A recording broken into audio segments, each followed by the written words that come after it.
voy a presentar casos clínicos de enfermedades gastrointestinales del libro Pathophysiology of Disease, octava edición. En el primer caso tenemos a un masculino de 42 años con antecedentes de enfermedad de Crohn, la cual es una de las enfermedades del intestino inflamatorias junto con colitis ulcerosa.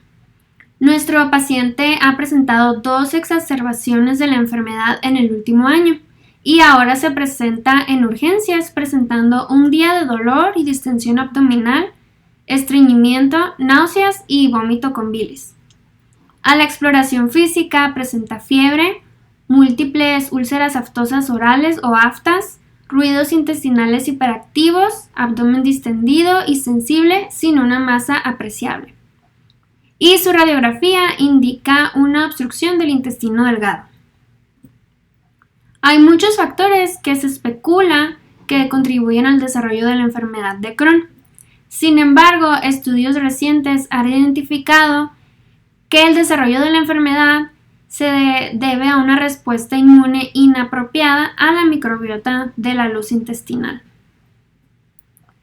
Se cree que las citocinas liberadas por las células T helper 1 y T helper 17 están implicadas en esta enfermedad, las cuales son atraídas por las interleucinas liberadas por células presentadoras de antígeno o macrófagos. Las células T helper liberan las citocinas proinflamatorias como el factor de necrosis tumoral alfa, que inducen la inflamación.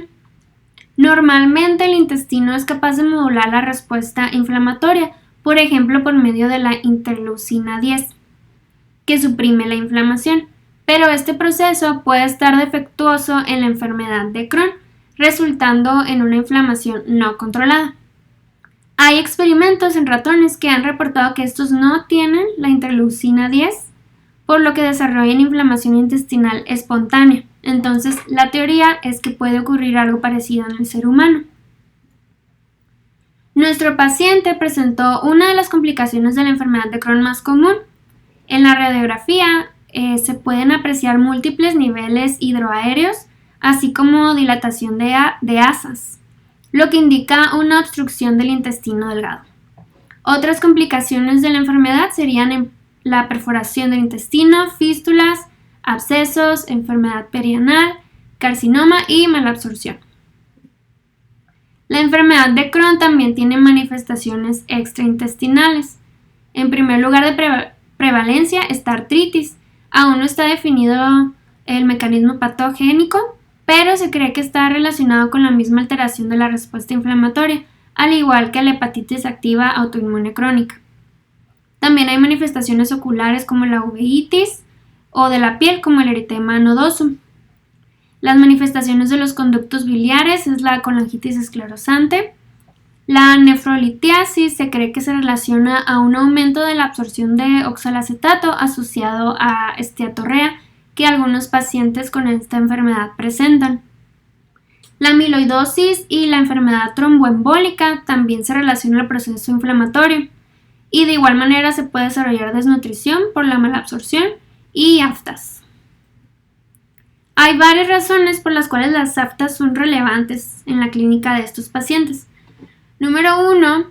Se ha documentado que pacientes con enfermedad de intestino irritable pueden presentar manifestaciones orales incluso años antes de que se presenten signos gastrointestinales. Entonces, el reconocer la presencia de aftas puede ayudar en el diagnóstico temprano de la enfermedad de Crohn.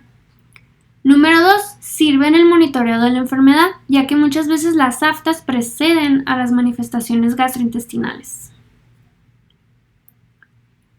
Para nuestro siguiente caso tenemos un paciente masculino de 56 años que presenta 8 semanas de diarrea con empeoramiento gradual.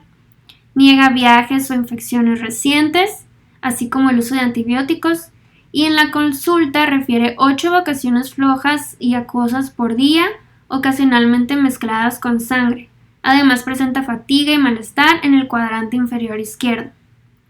Su colonoscopia muestra colitis y el coprocultivo y otros estudios para patógenos entéricos resultan negativos.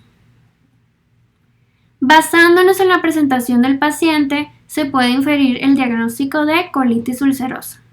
ya que ésta se caracteriza por múltiples episodios de diarrea con sangre, los cuales pueden durar hasta varias semanas, en ausencia de infecciones, y también por la colitis constante, que se extiende desde el recto hasta el colon sigmoide.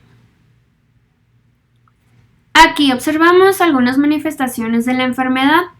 En esta imagen se observa inflamación con eritema que inicia después de la válvula ileocecal. Y en esta colonoscopía de una colitis ulcerosa menos grave se observa la mucosa eritematosa, se observa friable y una reducción de los pliegues australes. Y en las imágenes de la derecha se presenta adenocarcinoma de colon, una de las complicaciones de la colitis ulcerosa. Esta es la razón por la cual los pacientes con diagnóstico de colitis ulcerosa se tienen que hacer colonoscopías frecuentes. Tanto como la colitis ulcerosa como la enfermedad de Crohn se tratan con agentes antiinflamatorios, como la sulfasalacina, que es un inhibidor del factor de necrosis tumoral, y también glucocorticoides, como la prednisona, que disminuye la inflamación al inhibir la migración de células polimorfonucleares. Sin embargo, los anticuerpos monoclonales contra el factor de necrosis tumoral alfa son un nuevo tratamiento que se utiliza sobre todo en pacientes con enfermedad moderada o severa. Además, este tratamiento se puede utilizar por periodos largos de tiempo y mantiene la remisión clínica, y este infliximab es un ejemplo de uno de los tratamientos que se utiliza en Estados Unidos. Otros tratamientos más nuevos incluyen agentes que ataquen a interleucina 23, yaxinasa, integrinas y moléculas de adhesión. En nuestro caso número 75, tenemos una paciente femenina de 76 años con estreñimiento crónico. Una colonoscopía hace 2 años reveló enfermedad diverticular sigmoidea. Se presenta a consulta refiriendo 4 días de dolor abdominal en el cuadrante inferior izquierdo, con intensidad 7 de 10 acompañado de fiebre y náuseas. A la exploración física presenta una masa blanda de 3 por 2 centímetros en el cuadrante inferior izquierdo. El coprocultivo muestra sangre oculta. Unas series abdominales muestran un patrón de gas intestinal consistente con hilio. Una tomografía computarizada de contraste muestra una hebra de grasa pericolónica y se decide iniciar el tratamiento con antibióticos y líquidos vía intravenosa, con una mejoría significativa de sus síntomas. Recordemos que nuestra paciente fue diagnosticada con enfermedad diverticular. Los divertículos son protrusiones en forma de saco en la pared del intestino grueso. Esta enfermedad es causada por herniación de la mucosa y de la submucosa a través de la capa muscular del intestino.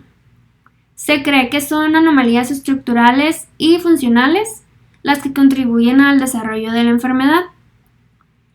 Por ejemplo, el llevar a cabo una dieta baja en fibra, lo que conlleva a una constipación crónica. Se genera un aumento de la presión intraluminal, lo que resulta en la necesidad del intestino de contraerse más fuerte para propulsar las heces a través del intestino. Con el tiempo, esto causa hipertrofia muscular y, como consecuencia, herniación de la mucosa. Hay 2 complicaciones comunes de la enfermedad diverticular. Primero, el sangrado diverticular, en el cual las arterias intramurales se rompen y causan hemorragia. Y segundo, la diverticulitis, que es lo que presenta nuestro paciente. Esta se presenta cuando materia fecal llega a un divertículo, se queda ahí e induce la inflamación. Esto va a causar fiebre, dolor y puede ser diarrea o constipación. En la imagen se observa la superficie del colon hiperémica por la inflamación y por el sangrado, ocasionado por las heces de los divertículos. Nuestro último caso es una mujer de 32 años que presentó gastroenteritis hace 4 meses después de un viaje en crucero. Los síntomas se dieron después de una semana, pero ahora se presenta a consulta refiriendo periodos de estreñimiento que pueden durar hasta 3 días seguidos de periodos de diarrea. en los cuales tiene 3 o 4 evacuaciones por día. Describe calambres abdominales difusos y distensión, los cuales se dan después de las evacuaciones, y refiere que sus síntomas empeoran en periodos de estrés. No ha presentado pérdida de peso ni fiebre y no existe relación con alimentos particulares. En la exploración física se encuentra leve sensibilidad abdominal. Y las pruebas serológicas para enfermedad celíaca son negativas, así como el por cultivo para bacterias y parásitos, y no hubo ningún hallazgo significativo en la colonoscopía.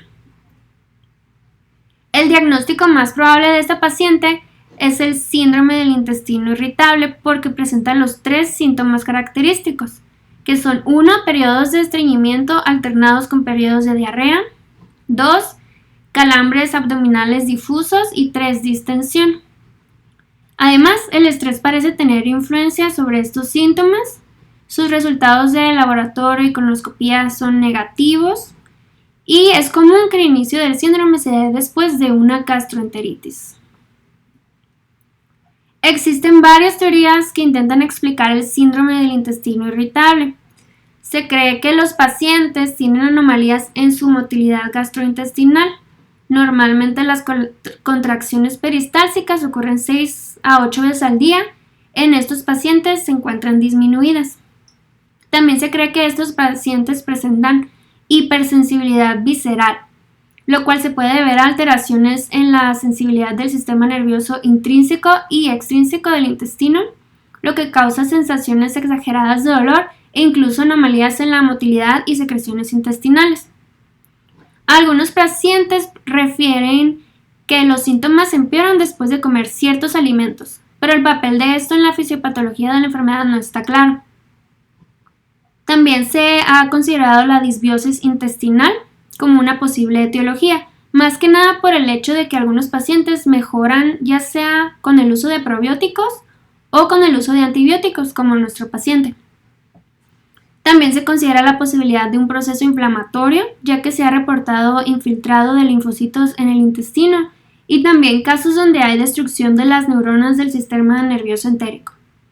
Se cree que la predisposición genética o polimorfismos también pueden jugar un papel en el desarrollo de esta enfermedad, así como los factores psicosociales.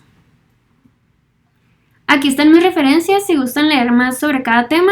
Eso es todo por mi parte. Muchas gracias por su atención.